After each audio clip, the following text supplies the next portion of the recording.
Hello everyone, जय हिंद, वंदे मातरम। आज मैं आप लोगों के सामने फिर से लेके उपस्थित हूँ करंट अफेयर की क्लास। अगर हम बात करें तो इसमें हम लोग डिस्कशन करने वाले हैं प्रविष्टि उत्तर प्रदेश परिदृश्य। इसमें हम लोग अगर बात करेंगे तो इसमें बड़े ही ध्यान से देखिएगा। इसमें हम लोग जिक्र करने वाले हैं, डिस्कशन करने वाले हैं राज्य की राजनीतिक, सामाजिक, धार्मिक, शैक्षणिक घटनाओं एवं विभिन्न मंत्रालयों की घटनाओं पर नज़र इसमें हम लोग रखेंगे। तो चलिए बिना देर किए हुए हम लोग सेशन स्टार्ट करते हैं। बड़े उम्दे क्वेश्चन आपको यहाँ पे देखने को मिल जाएंगे। अगर हम बात करें तो ये पेपर जो है कि आप यूपी का कोई भी एग्ज़ाम देने के लिए जा रहे हैं तो उस लिहाजा से ये करंट अफेयर आपके लिए बहुत ही हेल्पफुल होने वाली है। तो इस वीडियो को ध्यान रखिएगा। बाकी वरन तो करंट अफेयर अब किसी विशेष राज्य का ही न रह के अब तो पूरे भारत का हो गया है। किसी भी एग्जाम में बैठेंगे तो आपको ये सारी चीज़ें देखने को मिल जाएगी। तो चलिए आइए स्टार्ट करते हैं हम लोग, और आज का यहाँ से टॉपिक हम लोग लेके चलते हैं। ओके, चलिए बड़े ध्यान से आप देखते रहिएगा। बाकी सारी चीज़ें आपके सामने ही यहाँ पे नज़र आती रहेंगी। दिया एक उत्तर प्रदेश माल और सेवा कर द्वितीय संशोधन अध्यादेश 2024। आइए इसमें हम लोग देखते हैं कि क्या है। अगर बात करते हैं तो उत्तर प्रदेश मंत्रालय परिषद जो है कि मंत्री परिषद द्वारा मंजूरी मिल गई है। कब है तो 22 नवंबर 2024 को यह मंजूरी मिल चुकी है। राज्यपाल से मंजूरी मिलते ही लागू होने वाला इस अध्यादेश के हिसाब से शराब बनाने में प्रयोग होने वाला एक्स्ट्रा न्यूक्लियर अल्कोहल जिसको बोलते हैं ENA पर जीएसटी के दायरे से क्या होगा, मुक्त हो जाएगा। तो जो शराब बनाने वाला है ना, नाइट अरे एक्स्ट्रा न्यूट्रल एल्कोहल, ये क्या होगा, जीएसटी के दायरे से इसमें मुक्त हो जाएगा। आगे देखिएगा क्या है। बाकी चीज़ें आपको नई नई इसमें देखने को मिलेगी। इससे ENA पर वैट लगेगा जिससे राज्य सरकार को पूरा टैक्स मिलेगा। तो यह क्या होगा, अब जो जीएसटी के अंदर में आता था वो इससे बाहर हो जाएगा और अब इस पे भारी भरकम जो है कि टैक्स लगा के यूपी सरकार इसको टैक्स वसूलेगी यहाँ से। आइए आगे देखेंगे तो दो नए निजी प्रौद्योगिकी पार्क को मंजूरी मिली है। तो कौन कौन से हैं। उत्तर प्रदेश MSME विभाग द्वारा सहारनपुर और मुरादाबाद में दो नए निजी उद्योग पार्क को मंजूरी दी गई है। अगर नवंबर 2024 में यह मंजूरी क्या हुआ है, मिल चुका है। आगे देखिएगा क्या है। आगे है यह निर्णय PLEDGE जिसको बोलते हैं promoting leadership and enterprises for development of growth engine योजना का हिस्सा है, जिसका उद्देश्य स्थानीय उद्योगों को बढ़ावा देना और रोजगार सृजन करना है। तो ये भी सारी चीज़ें आप याद रखिएगा। आगे है कि जनवरी 2023 में शुरू की गई यह योजना निवेशकों को कम ब्याज दर पर प्रति एकड़ 50 लाख रुपए का ऋण प्रदान करके सहायता प्रदान करेगी। आगे देखते हैं अगले टॉपिक की। अगर हम बात करते हैं तो अगला टॉपिक है हम लोगों का गारंटी मोचन निधि योजना। गारंटी मोचन निधि योजना, इसके बारे में भी देखते हैं। उत्तर प्रदेश मंत्री परिषद द्वारा भारतीय रिजर्व बैंक की अधावधिक प्रतिदर्श योजना के अनुसार राज्य सरकार द्वारा गारंटी मोचन निधि की स्थापना करने के प्रस्ताव को स्वीकृति प्रदान की गई है। अगर हम बात करते हैं तो यह कब हुआ है, 22 नवंबर 2024 को इसको स्वीकृति मिल चुकी है। आगे देखिएगा क्या है। इस निधि का उपयोग राज्य स्तरीय सार्वजनिक क्षेत्र के उपक्रम, निगमों, सहकारी संस्थाओं आदि द्वारा निर्गत बंद पात्रों एवं अन्य ऋण के संबंध में सरकार द्वारा निर्गत प्रतिभूति जो हितधारकों द्वारा निवेदित की गई हो से उद्धृत होने वाली भुगतान प्रतिबद्धताओं को पूरा करने के लिए किया जाएगा। तो ये भी आप याद रखिएगा। आगे अगर हम बात करते हैं तो आगे बड़े ही ध्यान से आप देखिएगा कि आगे क्या है। तो आगे हम लोगों का है कि Uttar Pradesh partnership convention connection, जो कि अगर हम बात करते हैं 2024 की बात है।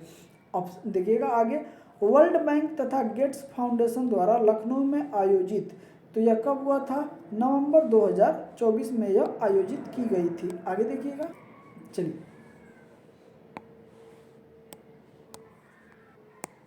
आगे देखिएगा। आगे जो टॉपिक पॉइंट है वो है कि CII एग्रोटेक इंडिया कृषि भारत 2024। तो इसमें क्या है कि भारतीय उद्योग संघ CII द्वारा लखनऊ उत्तर प्रदेश में आयोजित हुआ है। तो कब से कब तक हुआ है, डेट आप देख लीजिएगा, 15 से 18 नवंबर 2024 तक। आगे अगर हम बात करते हैं तो इसका आयोजन उत्तर प्रदेश में पहली बार हुआ है। अगर हम बात करते हैं तो इसका मुख्य विषय क्या था, आप ये देखिएगा, harvesting innovation for sustainable agriculture. तो ये इसका क्या था, मुख्य विषय था, थीम था। आगे देखिएगा, टॉपिक है, अगले टॉपिक की अगर हम बात करते हैं तो अंतर्राष्ट्रीय जनजाति भागीदारी उत्सव 2024। तो यह कहाँ है, ये देखिएगा, जनजातीय गौरव दिवस के अवसर पर लखनऊ उत्तर प्रदेश में आयोजित हुआ था। अगर हम बात करते हैं तो 15 से 20 नवंबर 2024 के बीच में यह आयोजित किया गया था इसका आयोजन। इसमें 22 राज्यों के 38 लोक नृत्यों का मंचन किया गया था। साथ ही इसमें स्लोवाकिया एवं वियतनाम के कलाकारों ने भी अपनी सांस्कृतिक प्रस्तुत की थी। तो इसमें आप दो चीज़ देखिएगा, एक जो देश है स्लोवाकिया और एक है वियतनाम, इन दोनों देश के भी लोग आए थे और उन लोगों ने भी अपनी क्या किया था, अपनी सांस्कृतिक को यहाँ क्या किया था, प्रस्तुत किया था। आगे देखिएगा, अगले अगर टॉपिक की बात करते हैं तो पहली डबल डेकर ईवी बस सेवा यह कहाँ शुरू हुई, ये भी देखिएगा। तो इसमें दिया है कि उत्तर प्रदेश के मुख्यमंत्री योगी आदित्यनाथ ने लखनऊ में नागरिकों के लिए प्रदेश की पहली डबल डेकर ईवी बस सेवा का शुभारंभ किया है। अगर हम बात करते हैं तो 9 नवंबर 2024 को यह योजना शुरू की गई थी। आगे देखिएगा, इस बस का संचालन कामता बस स्टेशन से एयरपोर्ट तक होगा।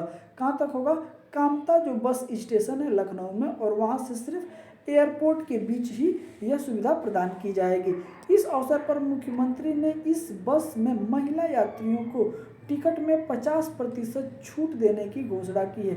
महिलाओं को कितने की छूट मिलेगी, तो लगभग 50% का छूट मिलेगा। साथ ही आपके शनिवार को महिलाओं के लिए हेरिटेज टूर हेतु टिकट की व्यवस्था निःशुल्क करने की भी यहाँ पे घोषणा की गई है। तो ये भी चीज़ें आप देखिएगा। अगला पॉइंट की अगर हम बात करते हैं तो अगला पॉइंट है हम लोगों का 13वां राष्ट्रीय ब्रिज कांग्रेस 2024।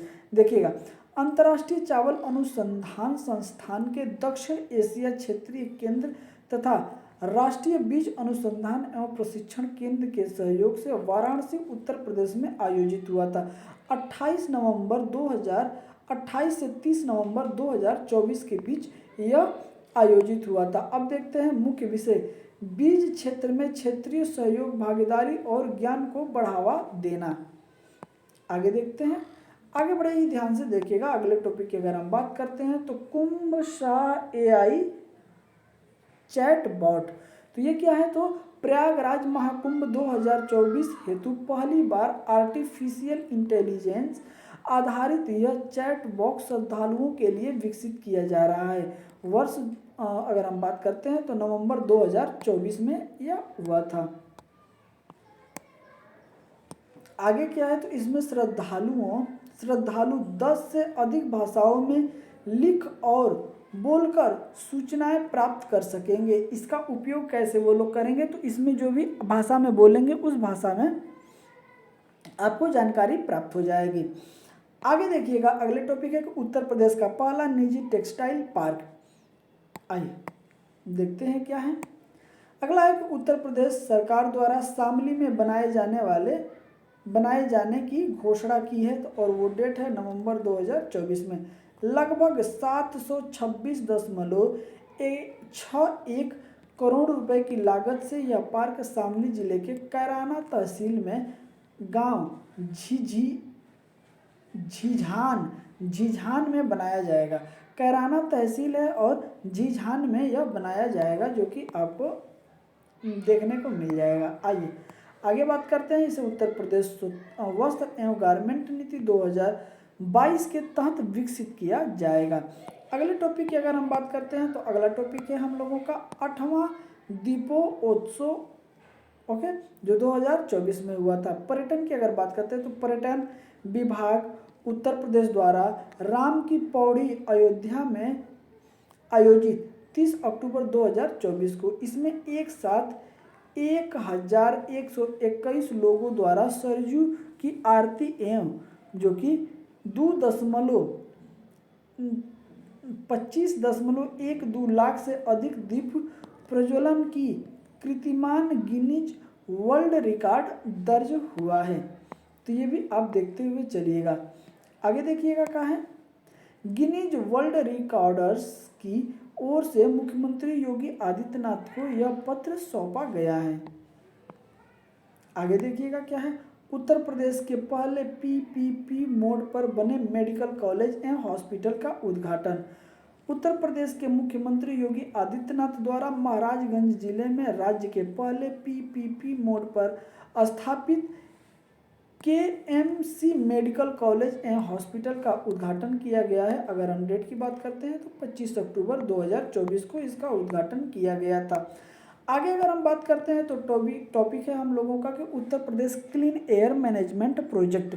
उत्तर प्रदेश मंत्रिपरिषद द्वारा राज्य के अंतर्गत वायु प्रदूषण को नियंत्रित हेतु विश्व बैंक से पोषण कराए जाने वाले उद्देश्य से इस प्रोजेक्ट की विस्तृत योजना रिपोर्ट अगर हम बात करते हैं तो क्या है, डीपीआर वर्ष 2024-25 से वर्ष 2039-30 तक कुल ऋण की धनराशि की अगर हम बात करते हैं तो देखिएगा धनराशि कितनी है, तो धनराशि की अगर बात करते हैं तो 2,74,153.04 लाख रुपए की परियोजना के क्रियान्वयन हेतु विशेष प्रयोजन वहन Uttar Pradesh clean air management authority गठन के प्रस्ताव का अनुमोदन किया गया है। और यह कब हुआ है, तो यह सारा मैटर हुआ है 4 नवंबर 2024 को।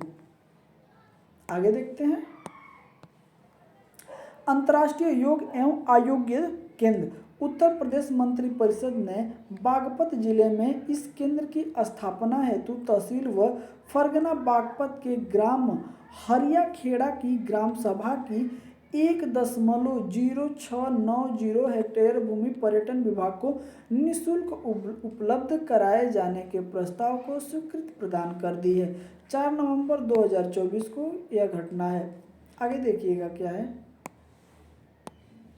आगे है कि मुख्यमंत्री युवा उद्यमी विकास अभियान, बड़े ध्यान से देखिएगा। उत्तर प्रदेश मंत्रिपरिषद द्वारा इस अभियान के प्रख्यापन के प्रस्ताव को स्वीकृति प्रदान की गई है 1 अक्टूबर 2024 को। आइए चलते हैं आगे। चलिए देखिए, इस अभियान का उद्देश्य राज्य के शिक्षित व प्रशिक्षित युवाओं को स्वरोजगार से जोड़कर नए सूक्ष्म उद्यमों की स्थापना के माध्यम से ग्रामीण एवं शहरी क्षेत्रों में रोजगार सृजित करना है। आगे देखिएगा, इसके तहत प्रतिवर्ष 1 लाख युवाओं को वित्तपोषित कर स्वरोजगार मिशन के तहत आगामी 10 वर्षों में 10 लाख सूक्ष्म इकाइयों की स्थापना करना है। इस योजना के संचालन हेतु जिला उद्योग एवं उद्यम प्रोत्साहन जिला केंद्र स्तर पर केंद्रीय एजेंसी होगी। इस अभियान के अंतर्गत आवेदक की शैक्षिक योग्यता न्यूनतम कक्षा 8 उत्तीर्ण होनी चाहिए। इंटरमीडिएट उत्तीर्ण अथवा समकक्ष की वरीयता दी जाएगी। आगे देखिएगा, अगले टॉपिक की अगर हम बात करते हैं तो बड़े ध्यान से देखिएगा। यूपीए ग्रिज परियोजना के क्रियान्वयन के प्रस्ताव को स्वीकृति मिल चुकी है।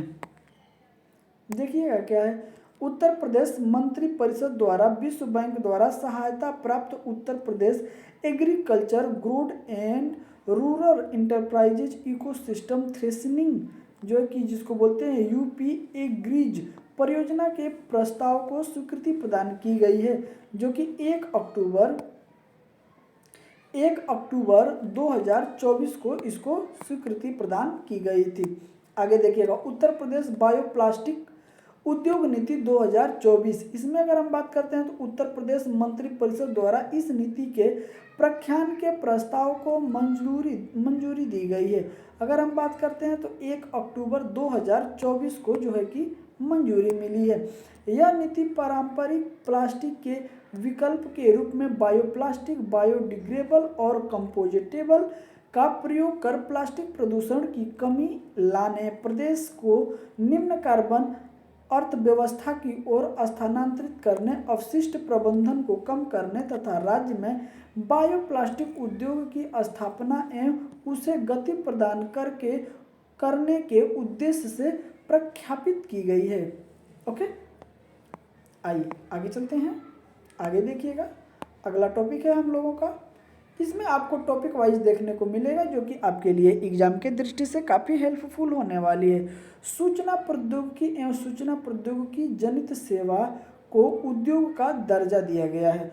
उत्तर प्रदेश मंत्रिपरिषद द्वारा राज्य के सूचना प्रौद्योगिकी एवं सूचना प्रौद्योगिकी जनित सेवा को उद्योग का दर्जा दिया गया है। यह घटना हुई है 1 अक्टूबर 2024 को। आगे देखिएगा क्या है। मोटे अनाज मक्का, बाजरा, ज्वार क्रय नीति निर्धारित प्रस्ताव है। ये भी आप ध्यान रखिएगा। उत्तर प्रदेश मंत्रिपरिषद द्वारा खरीफ विपणन वर्ष 2024-25 के मूल्य समर्थन योजना के अंतर्गत मोटे अनाज मक्का, बाजरा एवं ज्वार क्रय नीति के निर्धारित एवं प्रस्तावित को स्वीकृति प्रदान की गई है। यह घटना की अगर मैं बात करूं तो 1 अक्टूबर 2024 को यह घटना को मंजूरी मिली है। आगे देखिएगा क्या है। इसके अंतर्गत मक्का का न्यूनतम समर्थन मूल्य 2225 रुपये प्रति क्विंटल, अगर बाजरा की बात करते हैं तो 2625 रुपये प्रति क्विंटल, अगर हम बात करते हैं ज्वार का हाइब्रिड का तो 3371 रुपये प्रति क्विंटल, और ज्वार का माल डांडी का अगर बात करते हैं तो 3421 रुपये प्रति क्विंटल निर्धारित किया गया है। तो सेशन आपको कैसा लगा जरूर आप हमें कमेंट करके बताइए। और आज मैं अपने सेशन को यहीं विराम देता हूं। मिलता हूं आपसे अगले सेशन में, तब तक के लिए जय हिंद, वंदे मातरम। अपना ख्याल रखिएगा।